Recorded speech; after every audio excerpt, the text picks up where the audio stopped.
নমস্কার বন্ধুরা, আপনাদের সকলকে আরও একটি গুরুত্বপূর্ণ ভিডিওতে স্বাগত জানাই। রেশন সামগ্রী নিয়ে এই মুহূর্তে আপনাদের কাছে আরও একটি গুরুত্বপূর্ণ আপডেট এলো। আরও আপনাদের 179 কোটি টাকা বরাদ্দ করলো রাজ্য। বাড়বে চাল গমের পরিমাণ। রেশন নিয়ে আপনাদের বড়সড় ঘোষণা করলো সরকার।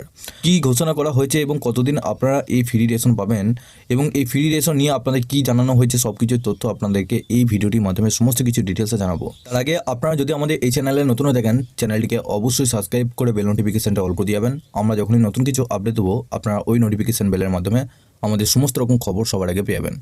এই ভিডিও ডেসক্রিপশনে একটি হোয়াটসঅ্যাপ গ্রুপ এবং টেলিগ্রাম গ্রুপের লিঙ্ক রয়েছে, ওখানে যুক্ত হয়ে যান। ওখান থেকে আপনারা প্রত্যেক দিন সমস্ত রকম খবর সবার আগে পেয়ে যাবেন। দেখুন, এখানে আপনাদের বলা হয়েছে দরিদ্র সীমার নিচে বসবাসকারী মানুষদের জন্য বিরাট সুখবর নিয়ে এলো সরকার। রেশন পরিকাঠামোকে উন্নত করতে এবার রাজ্য সরকার 179.42 কোটি টাকার বরাদ্দ ঘোষণা করলো। তাহলে কি এবার রেশনের পরিমাণ বাড়তে চলেছে? আসলে এই প্রশ্ন ঘুরপাক খাচ্ছে এবার লক্ষ লক্ষ সাধারণ মানুষের মধ্যে। চলুন জেনে নেওয়া যাক সম্ভাব্য কী কী পরিবর্তন আসছে এবং সাধারণ মানুষেরা বাড়তি কী কী সুবিধা পাবে। কেন্দ্র সরকারের তরফ থেকে চালু করা ফ্রি রেশন প্রকল্পের দারিদ্র্যসীমার নিচে বসবাসকারী মানুষজনরা সম্পূর্ণ বিনামূল্যে চাল গম পেয়ে থাকে।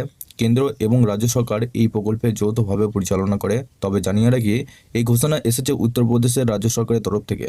প্রসঙ্গত, এই রাজ্যে বর্তমানে 3.16 কোটি পরিবার রয়েছে, যার মধ্যে 40.73 লক্ষ পরিবার অন্তর্দয় কার্ডের অন্তর্গত। 179 কোটি টাকার বাজেট ঘোষণা সম্প্রতি রাজ্য সরকার জানিয়েছে।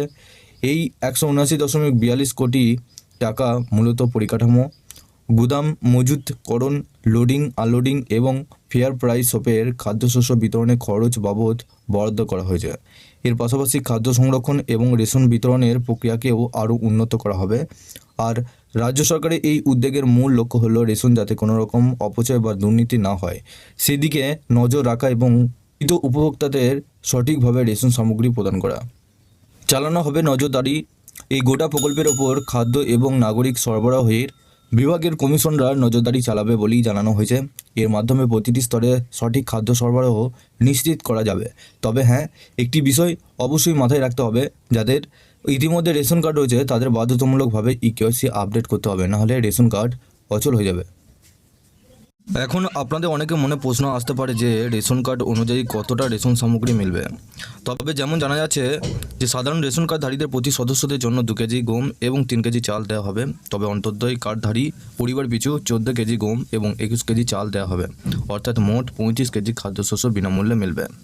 তো আপনারা বুঝতে পারছেন যে আপনাদের 179 কোটি টাকা যে বরাদ্দ করা হচ্ছে সেটা আপনারা রেশনে কত পরিমাণ আপনারা রেশন পেতে চলেছেন সেটা কিন্তু আপনারা বুঝতে পারলেন। এবং এর পরের যে রেশনটা আপনারা পেতে চলেছেন সেটা কিন্তু আপনারা কিছুটা হলেও বেশি পাবেন। তো পরবর্তীকালে আরও যদি আপডেট আসে আপনাদেরকে অবশ্যই জানিয়ে দেবো এই চ্যানেলটির মাধ্যমে। আপাতত এইটুকুই আপডেট এসেছে। এবং রেশন সামগ্রী নিয়ে পরবর্তীকালে আরও যদি আপনারা খবর পেতে চান সেক্ষেত্রে এই ভিডিও ডেসক্রিপশনে একটি হোয়াটসঅ্যাপ গ্রুপ এবং টেলিগ্রাম গ্রুপের লিঙ্ক রয়েছে, ওখানে যুক্ত হয়ে যান। ওখান থেকে সমস্ত রকম খবর সবার আগে পেয়ে যাবেন। সবার শেষে চ্যানেলে যদি নতুন হয়ে থাকেন চ্যানেলটিকে অবশ্যই সাবস্ক্রাইব করে বেল নোটিফিকেশনটা অল করে দিবেন। আমাদের নতুন কিছু আপডেট এলে সবার প্রথম আপনারা ওই নোটিফিকেশন বেলের মাধ্যমে সমস্ত রকম খবর সবার আগে পেয়ে যাবেন।